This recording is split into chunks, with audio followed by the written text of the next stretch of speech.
the green economy is paving the way for silver's use in industrial uses. And quite frankly, you're looking at upwards of 55% of silver demand going to industrial demand.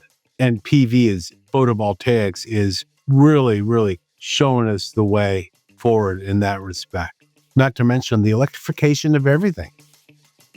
Welcome to Smarter Markets, a weekly podcast featuring the icons and entrepreneurs of technology, commodities, and finance, ranting on the inadequacies of our systems and riffing on ideas for how to solve them.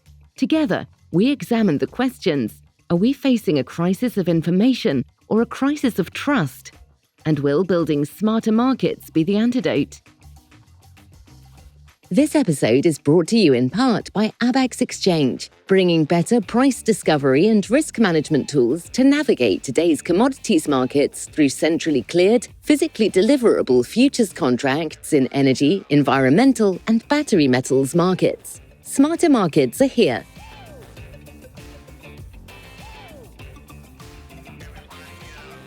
Welcome back to Gold for the 21st Century on Smarter Markets. I'm Dave Greely, Chief Economist at Abax Technologies. Our guest today is Michael DiRienzo, President and CEO at the Silver Institute.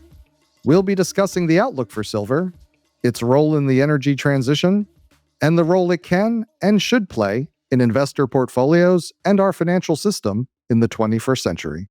Hello, Michael. Welcome to Smarter Markets. Thank you so much. I am excited to be here with you all today. I've heard a lot about this podcast, and it's an exciting time to be in the precious metals industry. Thank you. We're excited to have you here, and it is an exciting time. And really appreciate you coming here to talk with us about what's happening in the silver market. Often, gold will capture people's attention, and then they'll begin to think about silver. And at the Silver Institute, you think about silver, I would imagine, just about all the time.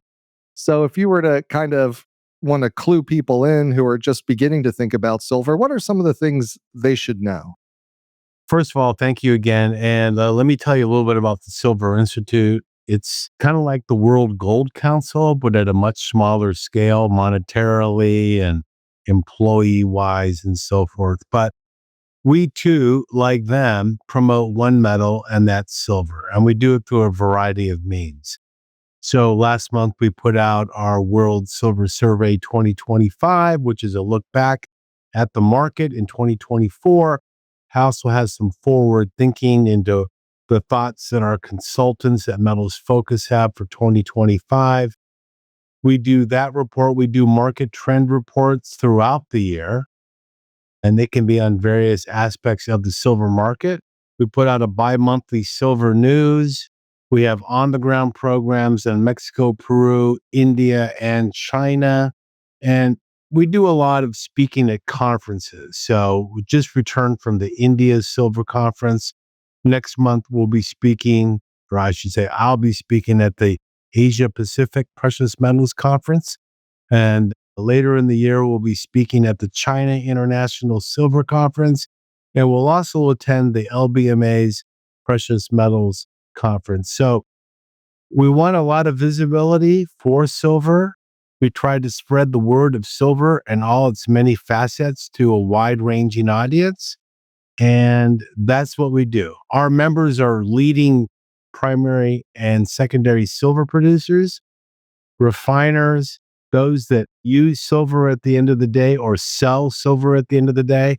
And when you widen that scope to our sponsors of the World Silver Survey, you add in various commodity banks that trade in silver as well. So we've been around since 1971, so we're over 50 years old, and the mandate continues marching on. And I'm curious, with your recent trip to India, what was the conversation at the conference? Well, the conversation was really about silver and its reaction to gold. And, quite frankly, silver has not performed to date with respect to the increase in the gold price. Right? I did a CNBC interview while I was in Delhi with the local CNBC station in India. And I guess my point was really twofold. One is that we're going into the fifth year of a supply deficit, meaning that the structural deficit will continue.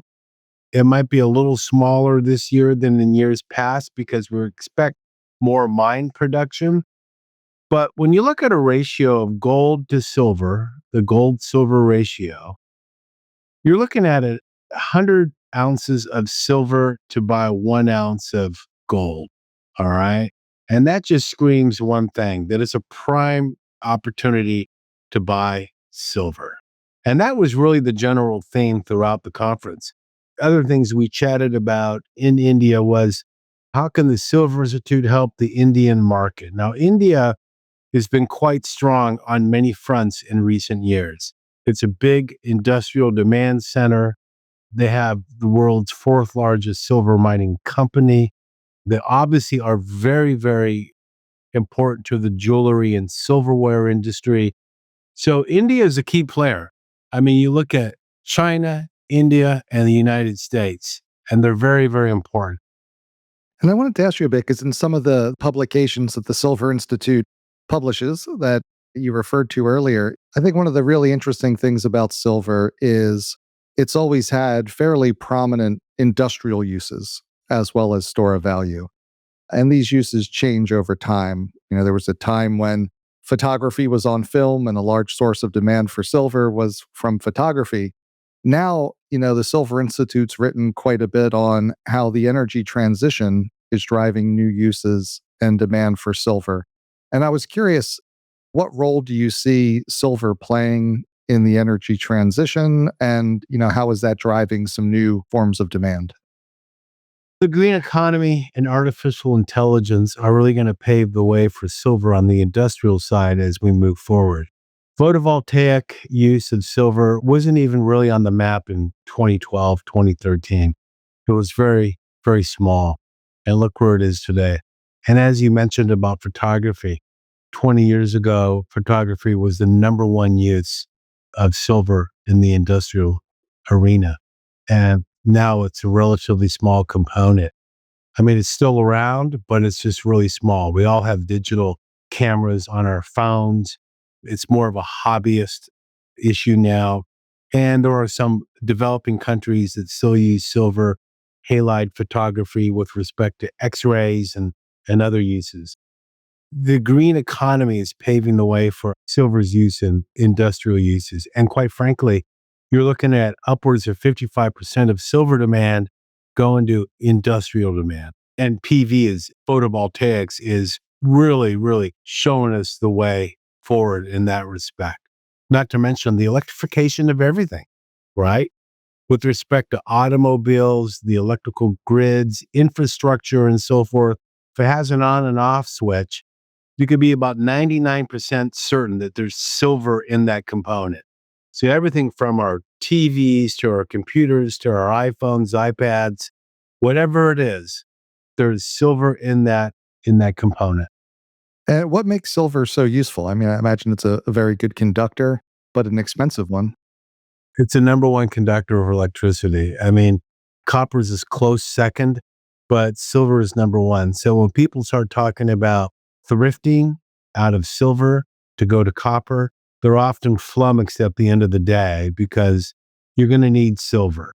There are certain components of the industrial market where thrifting is ongoing, and it's certainly happening in PV. But the number of installations across the globe that are increasing year in by year out will increase silver's use as well. And with the photovoltaics, China's had such a dominant position in solar panel production and installation in recent years. Are you seeing different patterns of regional demand for silver emerging? Yeah, we are. And, leaving the United States out of it for a moment, I mean, it's really picking up steam in Europe, all right, where the incentives to install in your home solar panel installations continue. The incentives with the new administration here in the United States will probably come to an end at the federal level, but that doesn't mean they're going to end at the state and local level of government. So Europe is a close second to China. Japan, as well, is a key player in this industry. Australia is an up and comer with respect to solar panel installations. Look at green energy is green energy. And there may be some people who fight tooth and nail against green energy. And I don't know why, but they do. If they're either pro coal or pro gas or whatever, the fact of the matter remains is that this is a trend that's not going to reverse. We're not going back to coal fired power plants as our number one dominant source of energy. Clean energy is here to stay. The percentage with respect to the sales of electric vehicles or hybrid vehicles globally is on the rise. The incentives are still there provided by the auto manufacturers to buy a clean energy vehicle.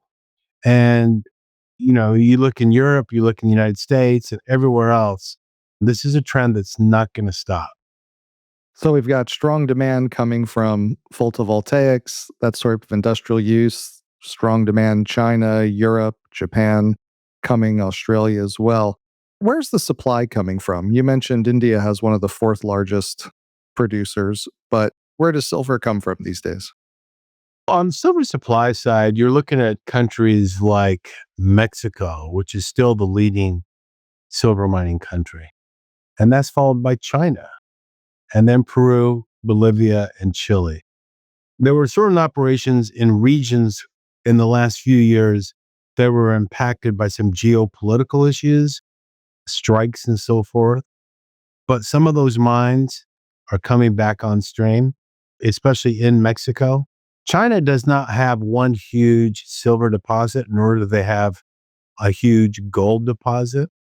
They have a lot of deposits there, a lot of mines, which, when they're all taken in totality, China's the number one gold producer in the world now. Most people think offhand, if you were to ask them on the street, they'd say South Africa, but it's really China. They're the number two silver producer in the world now. They've eclipsed Peru a few years ago. But those are the leading countries, and the United States is top 10 as well. There are some really significant projects in the United States and some leading silver mining companies, which I'm proud to say are members of the Silver Institute, which are continuing to improve their operations and mine more silver in the United States. Yeah, I do think most people would be surprised to hear that China was a leading producer of both gold and silver. I'm curious, you had mentioned some of the geopolitical issues in the past creating problems on the production side. How are the recent geopolitical issues, the US tariffs, the potential for US tariffs, how are they affecting the silver market? Well, when President Trump was elected in November of last year, he had said, quite frankly, that he wanted to impose a 25% tariff on every product coming from Canada and Mexico. And what you saw was, in both the gold and silver industries, a rush to transport gold and silver from Asia, from London to New York in advance of April 2nd. We're happy to say that bullion was carved out of that, I don't want to say agreement, but his proclamation. And the 25% tariffs is not going to affect, from Mexico and Canada, doré that's being sent to the United States for refining, because they fall under the existing trade agreements between all three countries. So, but there is a potential down the road where these tariffs could quite possibly impact the industrial side. And it's something that we're very mindful of. I mean, as goes China, there goes global GDP, right?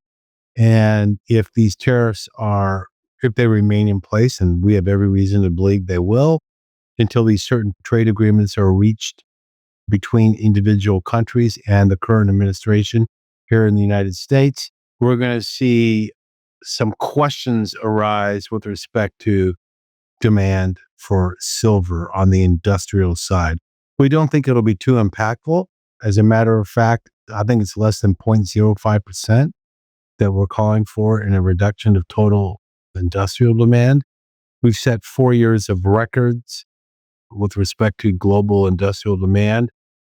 There may be a small decrease this year, but nonetheless, it's still going to be very strong, especially when you compare it to 10, 8, 9 years ago. And for a US consumer, if you were to see an impact from the tariffs on silver, potentially in the future. What sort of products would those impact for a US consumer? You would see that in products that are made in China. It's a lot of electronic components. You would see your Apple phones, iPads, and so forth. There may be a small increase, but it's not going to be silver related. It's just going to be tariff related. So I don't think President Trump is single handedly going after silver. We know that's not the case, but we think that consumer demand could be impacted. Another area where it could be impacted is in automotives, right? A lot of the parts that are used in US manufacturing of automobiles come from places like Mexico and Canada and China. So there could be a small impact there. The question is who pays the price because someone's going to have to. Is it the consumer? Is it the individual country? Or is it the company? And you had mentioned earlier that 100 ounces of silver to buy an ounce of gold right now. How do you tend to see rising gold prices affecting the price of silver? We're about to put out a report on the jewelry side. Okay. Now, we surveyed hundreds of retail US based jewelry manufacturers. And in some cases, the consumer is being priced out of the gold market. So we think it's going to be great for silver at the end of the day. And the beautiful artisanry and design of some of these silver pieces are quite fantastic. So we think there's going to be an increase in, at least from the US side, of silver jewelry demand. And that's just based on the price of gold today. Okay. And a lot of the gold that's being sold today is not being bought by an individual. It could be through an ETF, GLD, or the Spider Gold product. But the fact of the matter is, a lot of it is being bought by central banks. They are acquiring a lot of gold, and central banks don't hold silver. So silver is not swept up into that phenomena. Is there any reason why central banks have never held silver? They did it at a time. I mean, you have to go back to like the 1950s, 1960s. First of all, it's hard to store. It is a store of value. A lot of people look at silver as the number one store of value because it's affordable and it too reacts, I should say, in times of economic and political uncertainty. Central banks in the last few decades have not purchased silver. I can't think of any right now offhand that have a silver position in their central bank portfolio. There may be some smaller ones. We heard last year that Russia was going to start acquiring silver. We've seen no evidence of that coming to light. On this podcast, we like to talk about market infrastructure, where there may be problems or market infrastructure may be lacking and how we can improve it. And I think there's a better understanding of that in the gold market than in the silver market. For example, many people understand that gold trades spot in London and futures in New York. I was wondering if you could walk us through, like, how is the silver market structured globally? It's the same way. All right. There's a lot of people out there that say that there are people and banks that are shorting the silver market to keep the silver price low. We don't necessarily believe that. We just think that silver is silver and gold is gold. And quite frankly, they trade the same way. There's an LBMA gold and silver market price every morning that's used by the banks. It's not so much used by the end consumer or potential purchaser of those products, but it's a trading value to start the day. In taking the United States, for example, there's a market price that is set, but is it set for real? No, because these markets trade 24/7, right? So when our markets close later this afternoon, we have to wait only a few hours until Asia opens.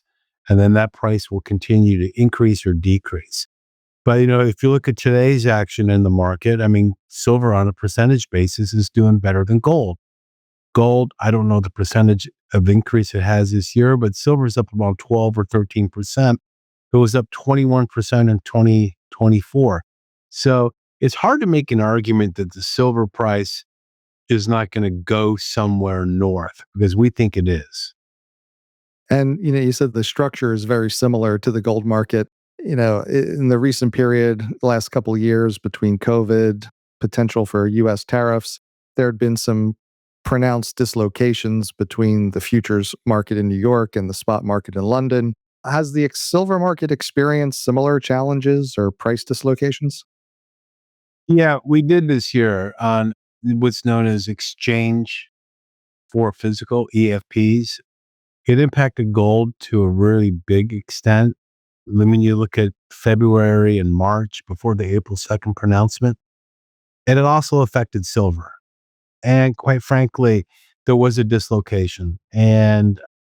But the market bore that, and we are where we are today. And quite frankly, the EFPs basically ended on April 3rd. The shipments stopped coming in from Asia and more importantly from London. And there are still ships out there that have gold and silver on them that are waiting to enter New York. So that has been mitigated. And there are people who look at the New York price, the London price, the futures price, and they'll make those decisions based on whether it's allocated or disallocated or whatever. But quite frankly, what's missing from the silver market today is strong, robust institutional investment. And what would that add to the silver market if it were to come in? Well, it's coming in. It's starting to trickle in. And in our World Silver Survey 2025, you see an increase in institutional investment. We're working on platforms and programs to educate institutions and institutional investors holding silver. And we just began that this year. We've been doing it all along, but this is an active program that we started this year. And quite frankly, there are institutions that are doing that. I mean, if you take the United States, for example, I don't know the number of states, but it's above 20 that have enacted laws at the statewide level to rid taxes on gold and silver purchases. Okay. Because they were taxed. And if you look at the United States tax code, on one hand, they recognize that silver and gold are investment products with respect to them being allowed into retirement funds, IRAs. But on the other hand, they look at silver and gold as a collectible when it comes time for the capital gains tax. And it just makes absolutely zero sense, right? I mean, a gold bar is not a collectible, a silver bar is not a collectible, an American Eagle coin or a Canadian maple leaf, they're not collectibles. Okay, those are investment products. And there are anomalies across the globe. There's a VAT tax in certain countries in Europe on silver, but there's not a VAT tax on gold. So it's an impediment, but we started to see countries like India that have lowered their rates on the importation of silver and have lowered their rates on the taxes for Indian consumers who purchase silver. And we're hopeful that trend continues. I know that Thailand, for example, is facing a similar situation. The Thailand jewelry industry relies on, I'd say, 100% of importation. I don't think they mine silver in Thailand. So a potential tax on silver could impact that particular jewelry market. So that's interesting. So, kind of more equitable tax treatment of silver being held as a store of value would be a big improvement. Are there other improvements in either the market infrastructure or applications of financial technology that you would like to see to improve the silver market? Yeah, I mean, look at we since 2006, the silver market has been we've had ETP products, right? We started off with Barclays ETP here and went off like gangbusters in 2006. In 2004, through State Street, the gold product came online, and 2 years later, the silver product came online. I mean, this is just a way of democratizing investment in these precious metals and especially silver.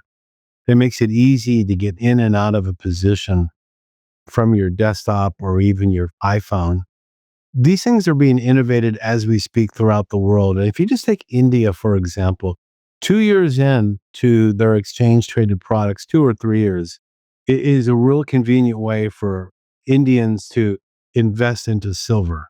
Historically, Indians wear their gold and silver on their bodies as a sign of wealth now they're getting into the electronic trading of silver. And we think that is a trend that's going to continue for quite some time. And when you look at that sort of more monetary use of silver, you've mentioned Asia a couple times as a leading area. Is it much more advanced, the use of silver for store of wealth, for holding the physical? Does that tend to happen more in Asia than, say, other parts of the world? I think so. Yeah. I mean, I don't see it here in the United States and we don't see it in Europe so much, but if you walk down the streets in Mumbai or Delhi, women are wearing their gold cups and silver jewelry, and it's quite prominent. I don't think you're going to see that trend continue to other countries so much, but I do believe that we are in a situation, taking the United States, for example, where many people believe that the stock market is quite frothy. And there is a discrepancy between the value of these stocks and what the price is. And I was watching CNBC this morning, and a very big leading Paul Tudor Jones said he expects 10, 15, 20% reduction in the stock market in 2025 and beyond. So, when that happens, people tend to turn towards precious metals. Will there be interest rate cuts in the United States this year? Yes. Will they happen at the next Fed meeting? Maybe not. But that also tends to support precious metals investment, including silver, because you have a place to put your money with respect to gold and silver. Now, on the silver side, it tends to follow gold. It always has. There's not a time, and there's been two or three times in our lifetime where you've seen silver react in a way. And you go back to the Hunt Brothers squeeze, you go back to 2011, and you go back to COVID. And silver outperformed gold in all three instances. So the thing is that when it comes to silver investment, it's volatile. I mean, it could go up real fast, it could plateau, and it could fall. But that's true with anything, correct? It's just, how do you make the argument that silver is a time tested investment? Well, you don't, because it is a time tested investment. And quite frankly, it's just about convincing enough people, institutions in particular, to get into the silver game. And when you're talking with whether it's institutions, whether it's kind of the regular person on the street, do you feel there are certain misconceptions about silver and how it trades that come up again and again? A little bit early in the conversation, you had mentioned about, silver being shorted. Everybody loves a good story like the Hunt brothers. Is there any misconceptions out there about silver that you'd like to dispel?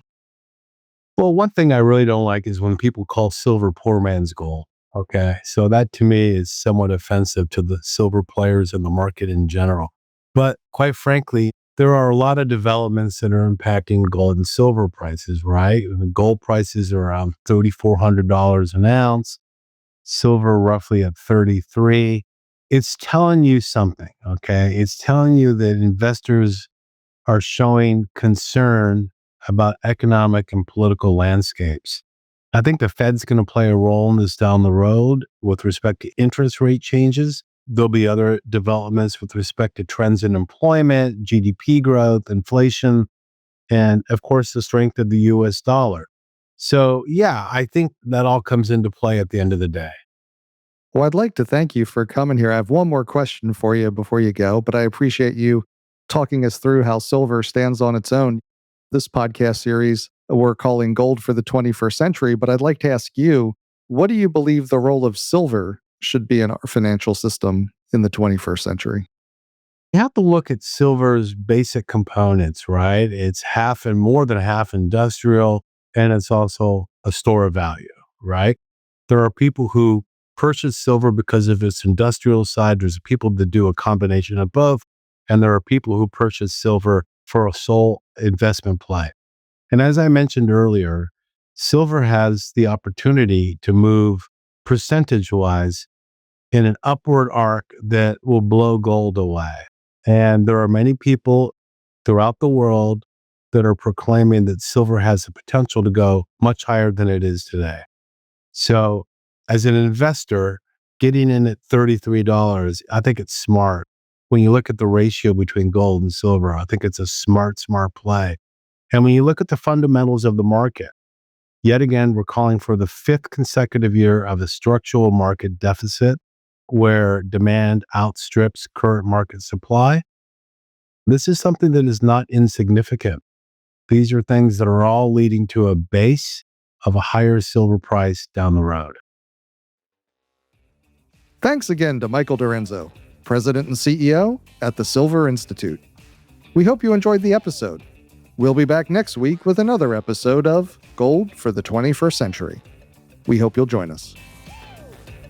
This episode is brought to you in part by Abax Exchange, bringing better price discovery and risk management tools to navigate today's commodities markets through centrally cleared, physically deliverable futures contracts in energy, environmental, and battery metals markets. Smarter Markets are here. Contact us at sales@abax.exchange to get started. That concludes this week's episode of Smarter Markets by Abax. For episode transcripts and additional episode information, including research, editorial, and video content, please visit smartermarkets.media. Please help more people discover the podcast by leaving a review on Apple Podcast, Spotify, YouTube, or your favorite podcast platform. Smarter Markets is presented for informational and entertainment purposes only. The information presented on Smarter Markets should not be construed as investment advice. Always consult a licensed investment professional before making investment decisions. The views and opinions expressed on Smarter Markets are those of the participants and do not necessarily reflect those of the show's hosts or producer. Smarter Markets, its hosts, guests, employees, and producer, Abax Technologies, shall not be held liable for losses resulting from investment decisions based on informational viewpoints presented on Smarter Markets. Thank you for listening, and please join us again next week.